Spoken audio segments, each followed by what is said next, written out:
اور اس کو نہ کہا جا رہا ہے کہ یہ حق اور سچ کی بات ہے. اب قاسم گیلانی جو وزیر اعظم کے صاحبزادے ہیں ٹویٹر پر پیغام میں لکھتے ہیں کہ حق دی خاطر سچ دی خاطر گیلانی لڑیا سب دی خاطر. مطلب صدر مملکت کا نام سب رکھ دیا ہے اور جو کرپشن ہے اس کا نام حق سچ رکھ دیا ہے. اچھا, اس میں جب نواز شریف سے سوال کیا گیا کہ کرپشن میں جو شہادت کی بات کر رہی ہے آج کل جیسے حکومت کر رہی ہے سیاسی شہید ہونے کی, تو ان کا کہنا تھا کہ کرپشن کی بھینٹ چڑھنے والوں کو شہادت کا درجہ نہیں ملے گا. استثناء کے پیچھے چھپنے کے بجائے قوم کا پیسہ واپس لایا جائے.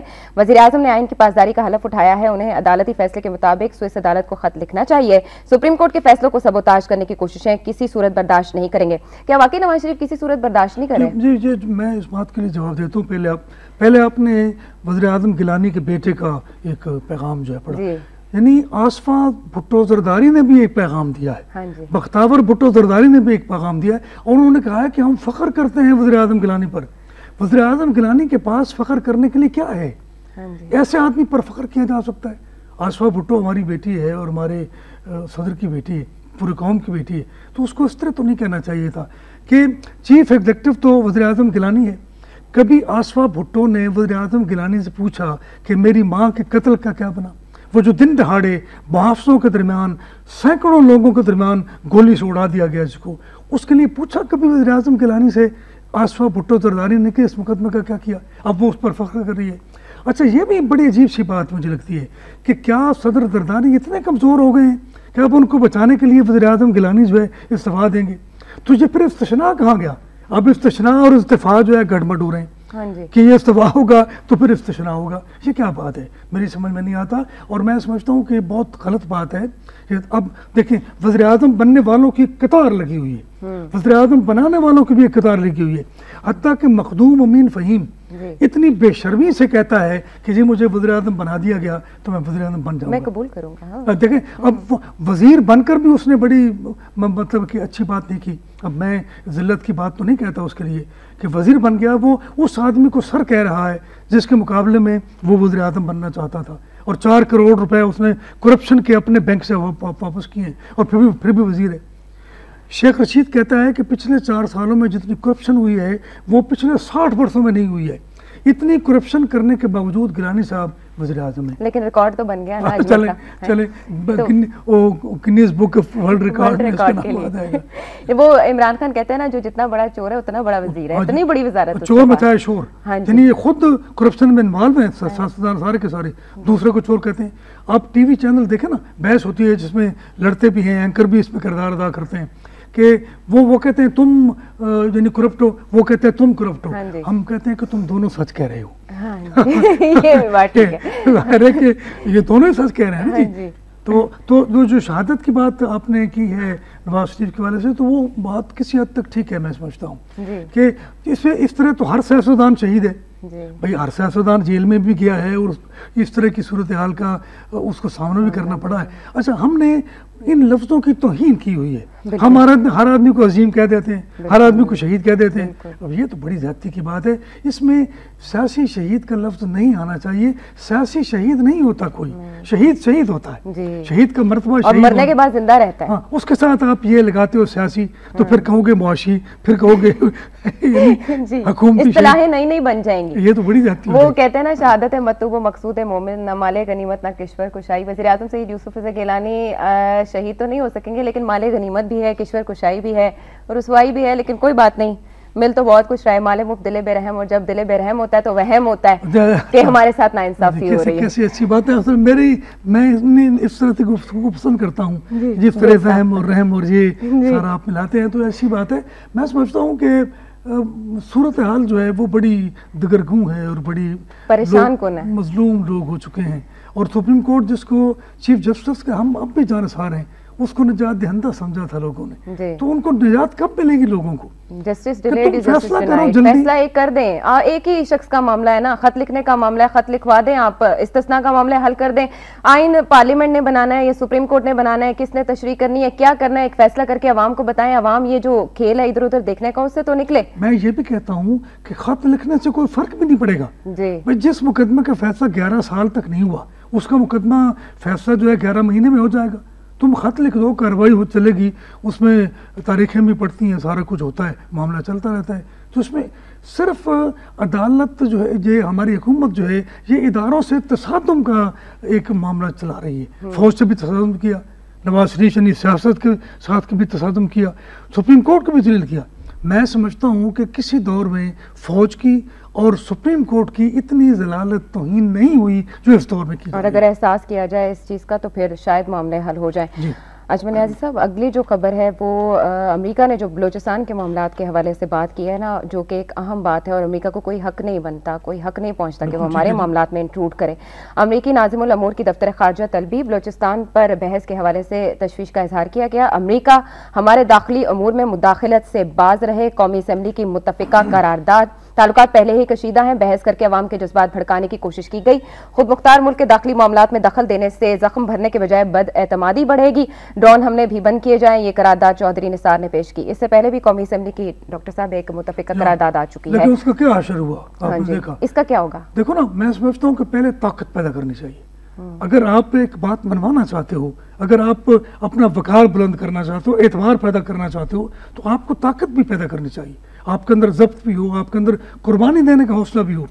جب پارلیمنٹ کی قرارداد جو ڈرون حملوں کے لیے تھی وہ منظور نہیں کی گئی تھی, تو میں سمجھتا ہوں کہ تمام ممبران جو تھے ان کو استعفیٰ دے دینا چاہیے تھا, اور ان کو امریکی سفارت خانے کے سامنے دھرنا دینا چاہیے تھا کہ ہماری جو قرارداد ہے ڈرون حملوں کے حوالے سے اس کی توہین کیوں کی ہے. تو میں سمجھتا ہوں کہ اب کیا ہوگا, اب قومی اسمبلی یہ بات کر رہی ہے تو امریکہ کی جو مرضی آئے گی کرے گا. اچھا, پھر یہ قومی اسمبلی میں کر دی ہے انہوں نے بات بلوچستان کے حوالے سے, لیکن آرمی چیف جو ہیں وہ یہ کہتے ہیں کہ جی یہ فیصلہ جو ہے وہ پارلیمنٹ کرے گی. تو پارلیمنٹ کیا فیصلہ کرے گی, یہ خبر آپ پڑھیں نا. جی بالکل, اس خبر کو بھی ناظرین آپ کے لیے پڑھے دیتے ہیں. دفاعی بجٹ بڑھانے کا تاثر غلط ہے, جنرل کیانی یہ کہہ رہے ہیں, اور ان کا کہنا ہے کہ امریکہ سے تعلقات اور نیٹو سپلائی بحالی کا فیصلہ پارلیمنٹ ہی کرے گی. ہمارا دفاعی بجٹ 70 نہیں صرف 18% ہے. یہ تاثر غلط ہے کہ پاکستانی لڑاکا طیارے نیٹو کے جہازوں کو نشانہ بنانے کی صلاحیت نہیں رکھتے. آرمی چیف دیکھیں نا, یہ بات میں سمجھتا ہوں کہ آرمی کے لیے, آرمی نے کچھ غلط باتیں بھی کی. مثلا میں آرمی کی سیاست میں حصہ لینے کے حق میں نہیں ہوں, لیکن اس کے باوجود آرمی پر کچھ فرض عائد ہوتا ہے کہ وہ سرحدوں اور نظریاتی سرحدوں اور ملک میں جو داخلی انتشار ہے اس کے لیے بھی مدد کرے. میں نہیں کہتا کہ آرمی چیف مارشل لا لگائے یا وہ سیاست میں ہے یا حکومت میں ہے, لیکن اس کے علاوہ بھی کچھ باتیں ہو سکتی ہیں کہ یہ حکومت کس طرح چل رہی ہے. یہ حکومت 4 سال سے آرمی چیف کو نظر نہیں آ رہا کہ حکومت کس طرح چلائی جا رہی ہے, اور اس ملک کا کس طرح بیڑا غرق کیا جا رہا ہے, اور امریکہ کس طرح مسلط ہو گیا ہم پر, ہمیں غلام بنا لیا امریکہ نے. اور اب اس پارلیمنٹ پر چھوڑتے ہو تم فیصلے کہ جو کمزور ہے, جس کی غیرت اور حمیت ختم ہو چکی ہے, اور حمیت ختم ہو جائے عائشہ بی بی تو ہمت بھی ختم ہو جاتی ہے. ہمت وہی کر سکتا ہے جس میں کچھ حمیت ہوتی ہے, جس میں کچھ غیرت ہوتی ہے. تو ان لوگوں کو میں سمجھتا ہوں یہ ڈٹ جائیں. اگر یہ ڈٹ گئے, یہ ثابت قدم ہو گئے, یہ کھڑے ہو گئے امریکہ کے سامنے, تو میں یہ آپ کو یقین دلاتا ہوں کہ امریکہ بھاگ جائے گا. امریکہ ہمیشہ دوستوں پر حملہ کرتا ہے, دوستوں سے لڑتا ہے. آج تک کبھی امریکہ نے اپنے دشمنوں پر حملہ نہیں کیا. ایران کی طرف دیکھیں آپ, ایران تو ہمارا چھوٹا ملک ہے, اس کے پاس تو ایٹم بم بھی نہیں ہے, اس کی فوج بھی ہم سے کمزور ہے, اس کے پاس میزائل سسٹم بھی نہیں ہے, لیکن وہ ٹٹا ہوا کھڑا ہے, للکار رہا ہے وہ, اور امریکہ کی جرأت نہیں ہے. جی ہاں, تو اور دنیا کہہ رہی ہے کہ اگر امریکہ پر حملہ کیا, ایران پر حملہ کیا امریکہ نے, تو یہ بہت خطرناک ہوگا. اب دیکھیے کہ کتنی بغیرتی کی بات ہے کہ شام کے خلاف قرارداد ہے جو پہلی مرتبہ روس اور چین نے ویٹو کی ہے. میں نے اس لیے کہا ہے کہ اس دہشت گردی کی مہم کو جو امریکہ نے پوری دنیا پر ایک ظلم اور برتری پیدا کرنے کے لیے آزمایا ہے اور کوشش کی ہے, تو چین اور روس کو اب اس جنگ میں شریک ہونا چاہیے. لیکن آپ دیکھیں کہ پاکستان نے شام کے لیے امریکہ کے حق میں ووٹ دیا ہے. حالانکہ میں جانتا ہوں کہ بشر الاسد یہ اب جو ہے, اس کے والد حافظ الاسد نے اس وقت بھٹو کی مدد کی تھی جب ساری دنیا جو ہے بھٹو کو چھوڑ گئی تھی. اب دیکھیں نا, یہ حکمران ہیں اور یہ حکام ہیں, ان کے لیے ان کو صرف اقتدار عزیز ہے. اب بھی جو جنگ ہو رہی ہے, گیلانی کی قربانی اور زرداری, تو یہ سیاست ہے ساری کی ساری, اور یہ سمجھتے نہیں ہے زرداری کو. زرداری بڑا شاطر آدمی ہے, اور شاطر تو کچھ نہ کچھ ہر سیاستدان ہوتا ہے, مگر وہ زرداری کے سامنے ہار گئے ہیں, یہ ماننا پڑے گا.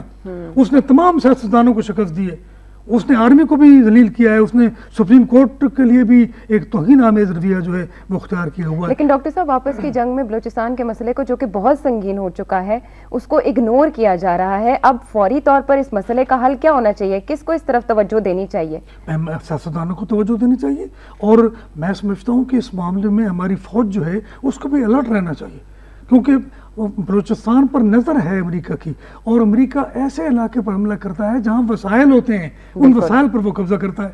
بھئی عراق پر حملہ کرنے کی کیا ضرورت تھی؟ لیبیا کو ذلیل کرنے کی کیا ضرورت تھی؟ وہاں کے تیل پر نظر تھی امریکہ کی. اور بلوچستان میں تو سونے کی کانیں بھی ہیں, بلوچستان میں تو اور بھی دھاتیں اور کاپر اور پتہ نہیں کیا کیا, چاہے سوئی گیس اور تیل, یعنی ایران کے تیل سے زیادہ تیل جو ہے وہ ہمارے بلوچستان میں موجود ہے. اور بلوچستان عوام جو ہیں وہ پاکستان سے جدا نہیں ہونا چاہتے. ان کو معلوم ہے کہ پاکستان میں جو ہماری عزت اور وقار ہے وہ کسی دوسرے ملک میں نہیں ہوگی, اور علیحدہ ایک ملک بننے میں بھی نہیں ہوگی. اور علیحدہ ملک بننے کے بعد امریکہ وہاں پر مسلط ہو جائے گا, امریکہ وہاں پر جو چاہے گا کرے گا, جس طرح اس نے عرب امارات میں کیا ہوا ہے. عرب امارات میں قطر جو ہے وہ امریکہ کا اڈا ہے, اور قطر سے ہی وہ کنٹرول کر رہا ہے مشرق وسطیٰ کو. اور دیکھیں نا آپ, طالبان سے مذاکرات جو ہیں وہ بھی قطر میں ہو رہے ہیں. پاکستان کے ساتھ مذاکرات, وزیر اعظم پچھلے دنوں قطر گئے تھے تو اسی لیے گئے تھے. تو یہ امریکہ کی غلامی یہ جب تک نہیں چھوڑیں گے تو نہیں, میرا نہیں خیال کہ دیکھیں یہ بلوچستان کے سرداروں کی حمایت کرتے ہیں. بھئی بلوچستان کے عوام کی حمایت کرو تاکہ ان کو پتہ چلے کہ پاکستانی حکام جو ہیں وہ ہمیں دے رہے ہیں, ہاں ہماری مدد کر رہے ہیں. وہاں اسکول بنائے جائیں, سڑکیں بنائی جائیں, ہسپتال بنائے جائیں, بجلی دی جائے. سوئی گیس جہاں سے نکلتی ہے وہاں ان کو نہیں دی جاتی سوئی گیس, یہ بکتی کو اور یہ دوسرے مینگل کو. اچھا یہ لوگ وزیر اعلیٰ بھی رہے, یہ لوگ گورنر بھی رہے بلوچستان کے, تو تب تو انہوں نے بلوچستان کے لیے کچھ نہیں کیا. اور جب ان کے پاس حکومت نہیں ہوتی تو یہ شور مچانا شروع کر دیتے ہیں. اب بھی جو باہر بیٹھے ہوئے لوگ ہیں وہ بکتی ہیں, وہ ہمتاخ بکتی ہے جو بکت اکبر بکتی کا پوتا ہے, وہ بیٹھا ہوا ہے باہر.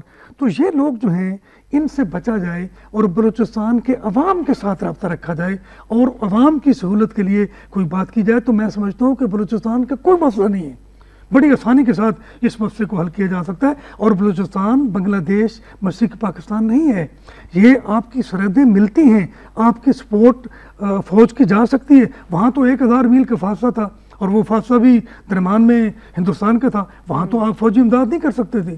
تو بلوچستان کو خطرہ اس طرح بالکل ممکن نہیں ہے, لیکن آپ حالات ایسے کر دیں بلوچستان میں کہ جس میں کوئی بات رہ نہ جائے تو پھر کیا ہوگا. بلوچستان کے مسئلے پر سپریم کورٹ نے بھی نوٹس لیا اور کہا کہ امن و امان کی صورتحال وہاں بہتر بنائی جائے, لیکن اس کے باوجود وہاں پر بہتر نہیں ہوئی امن و امان کی صورتحال. اور جو باقی سہولیات کا آپ نے ذکر کیا, کوئی بعید نہیں ہے اس گورنمنٹ سے کہ وہ وہاں پر پہنچانے کے لیے تمام تر اقدامات کر سکتی ہے. گورنمنٹ کے لیے کچھ مشکلیں ہیں کہ وہاں کے ترقیاتی منصوبے شروع کرے, بلوچستان کے لوگوں کی حالت بدل دے, انہیں کوئی شکایت ہی نہ ہو, لیکن اس کے لیے صحافیوں کو بھی اپنا کردار ادا کرنا چاہیے, جو طلباء ہیں ان کو بھی اپنا کردار ادا کرنا چاہیے, سول سوسائٹی کو بھی اپنا کردار ادا کرنا چاہیے. اور بلوچستان ایک ایسا خطہ ہے جس کی وجہ سے پاکستان کا وجود خوبصورت ہے, ہماری تکمیل بلوچستان سے ہے. ٹھیک ہے, دیکھیں نا میں سمجھتا ہوں کہ یہ حالات خود بخود بگاڑے جا رہے ہیں. جی سندھ میں بھی, سرحد میں بھی, دیکھیں نا سرحد میں اسفندر ولی جو ہے وہ اس کی پارٹی کو بنا رہے جو اینٹی پاکستان تھے.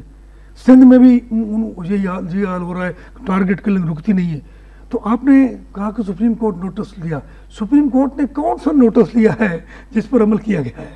وہ بابر امان کا شعر پھر یاد آ جاتا ہے نا اس موقع پہ, ککھ نہ ہلیا. تو پھر یہ میں بڑے ادب سے یہ بات کر رہا ہوں کہ عدالت کو اب اپنا کردار ادا کرنا چاہیے, عدالتی قیادت. یہ دیکھیں نا, ہم لوگوں نے سپریم کورٹ کے چیف جسٹس کو کہا تھا کہ چیف تیرے جانثار بے شمار بے شمار, ان بے شماروں میں ہم بھی تھے اگرچہ ہم کسی شمار کردار میں نہیں ہیں, لیکن اس کے باوجود تھے. تو انہوں نے سیاستدانوں کو چھوڑ دیا, جرنیلوں پر اعتبار نہیں کیا, انہوں نے چیف جسٹس پر اعتبار کیا. چیف جسٹس کو نجات دندہ کہا, تو وہ نجات کب ملے گی ہمیں بھائی؟ وہ کون دے گا؟ نہ سیاستدان دیتے ہیں, نہ جرنیل دیتے ہیں, نہ جج نجات دیتے ہیں. تو جن نجات دینے کے لیے کون آئے گا؟ جی بالکل, کوئی تو حق شناس ہو یا رب, ظلم کو ناروا کہے کوئی. ناظرین ایک اور اہم خبر ہے جس میں لاپتہ افراد کے اس کے حوالے سے ہم بات کریں گے, لیکن یہاں پر وقت ہوا چاہتا ہے بریک کا, آپ ہمارے ساتھ رہیے.